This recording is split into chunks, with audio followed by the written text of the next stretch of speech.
So I really wish I could get more into the Cold War and the formation of the Soviet Union, but this is a geography class and not a history class.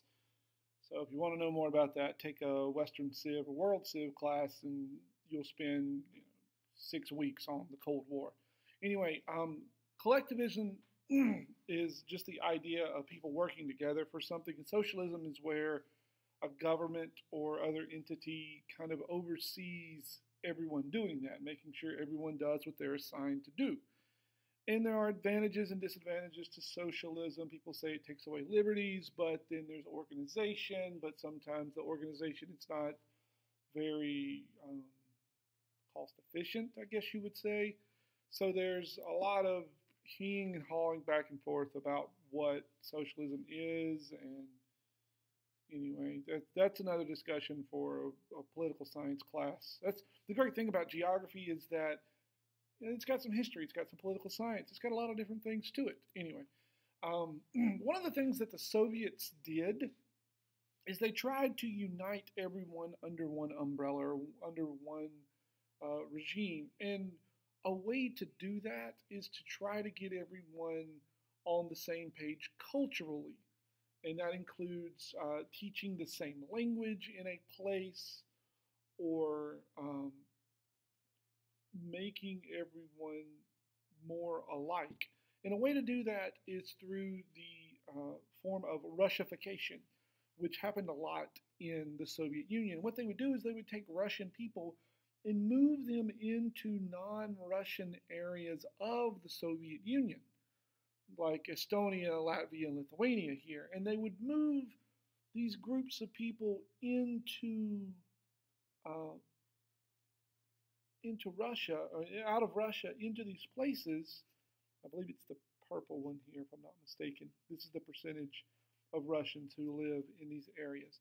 And they would move them here and help teach other people how to speak Russian, how to be Russian, how to act Russian. And the whole idea is if we spread Russian culture throughout all of the Soviet Union, then we'll have less disagreements because everyone is similar. And the Chinese have taken the same model to China in spreading of Han Chinese, which is the main Chinese language, so that everyone will learn that. And so it's a forcing of culture onto a people group. And it can work to a degree. So you'll still find groups of Russians in these places. This Russification leads to part of the reason why the Ukraine is in the mess it is now. Anyway, so the Cold War, the end of World War II, led to battles between the US and the Soviet Union for control of the world, basically. And what would happen is that Soviet backed troops would fight against American backed troops, and sometimes the Soviet Union would get drawn in, or American troops would get drawn in. But the Soviets and the Americans never directly fought against each other in a big war. There were small skirmishes and times where a spy plane would get located, or this spy anyway. The proxy wars that were fought, there were lots of them. Some in Nicaragua or Angola, Bolivia. Some of the bigger ones from an American perspective have been Korea and Vietnam, and the stalemate we had in Cuba. But there were others too, though. And basically, what each country did is they gave aid to other countries who agreed to be our friends. For instance, India and Pakistan have had a long history against each other, and so the US supported Pakistan because the Soviet Union supported India. But now India is probably closer to our friend than Pakistan is. There's a lot of issues behind that. Um, Afghanistan had some backing from the U.S. at one time, so there's a lot of back and forth and moving, and sometimes countries switch sides. For a while, Egypt was very friendly to the Soviet Union, and then they became friendly to the United States. You can kind of see here is a map of countries that had alliances with NATO, the North Atlantic Treaty Organization, which was US led, versus the Warsaw Pact, which was Soviet led. And so you can see The red countries, the countries in red, either were the Warsaw Pact countries or countries friendly to the Soviets. And the countries in blue were the countries friendly to the U.S. But inside of these countries, there were insurgencies, there were fights and groups that were funded by the other side. For example, in Ethiopia, right here, the U.S. had a group that it funded to fight against the Soviets, the communists. Same thing in Afghanistan and Angola. But conversely, you have Soviet-backed groups in places like Peru, Uruguay, and Colombia, and Guatemala that fought against American-backed governments. And the beginning of the end for the Soviet Union started really in 1979. The Soviet troops had invaded Afghanistan because Afghan forces had threatened to take down the Soviet-backed government that was in Afghanistan. So the Americans decided, hey, this is a perfect opportunity for us to continue to bug the Soviet Union. So the U.S.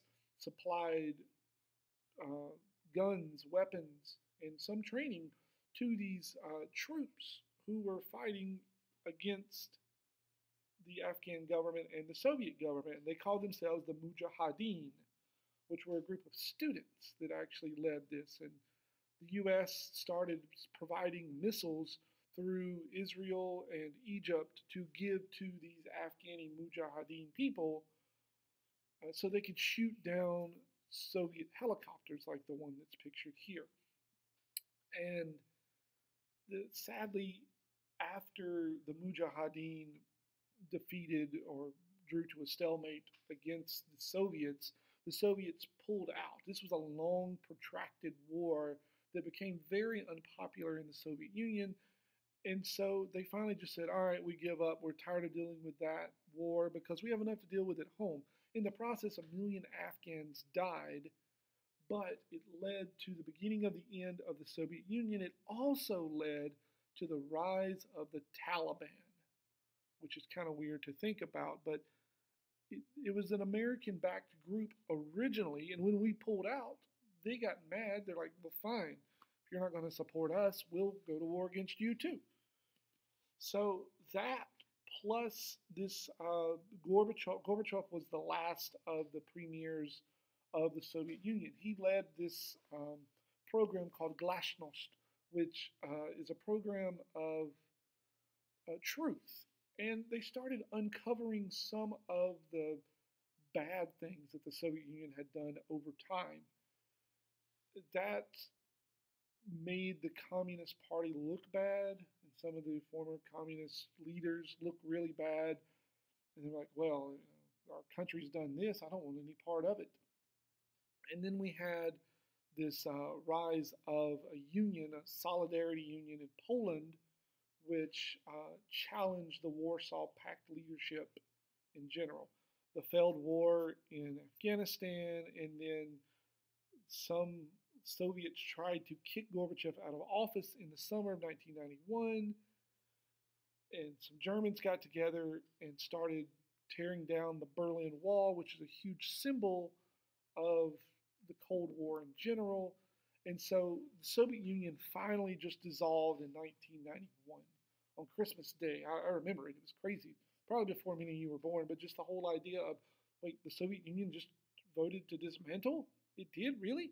And so out of that, 15 countries were born, Russia being the largest of them. But other countries like Moldova and Belarus and Ukraine, Latvia and Lithuania, and Estonia, Azerbaijan and Armenia, and Georgia, and the stands that are over in the steppe region, which we'll get to later on.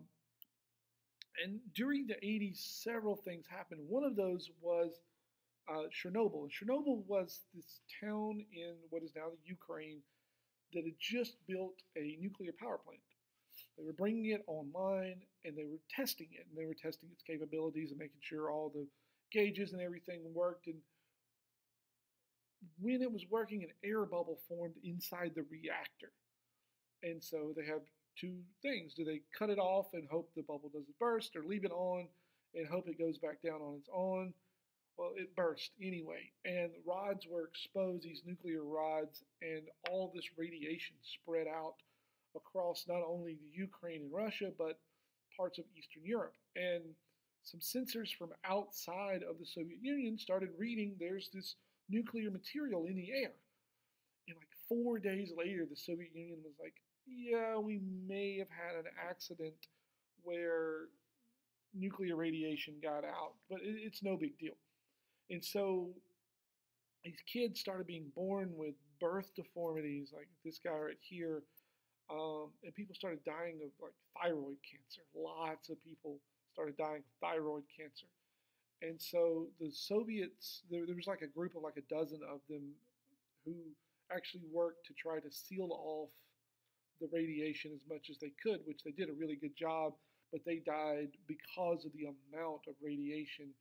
But they're memorialized and they're actually heroes because they saved it from becoming even a worse situation than what it was.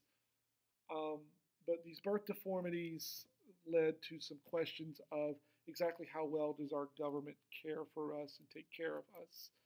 Another thing during the Cold War was the space race. In 1958, the Soviet Union launched this satellite into space. It was a little bigger than a beach ball on these like 12-foot long poles. And so the Soviets said, we have now reached space with a satellite. And the Americans were like, yeah, right, come on. Sure you have. But then they got out their telescopes and saw this little ball trekking across the sky, and they're like, oh my goodness, the Soviets have reached space. If they've reached space, then that means they can put nuclear bombs in space and then drop them on the U.S. whenever they want to.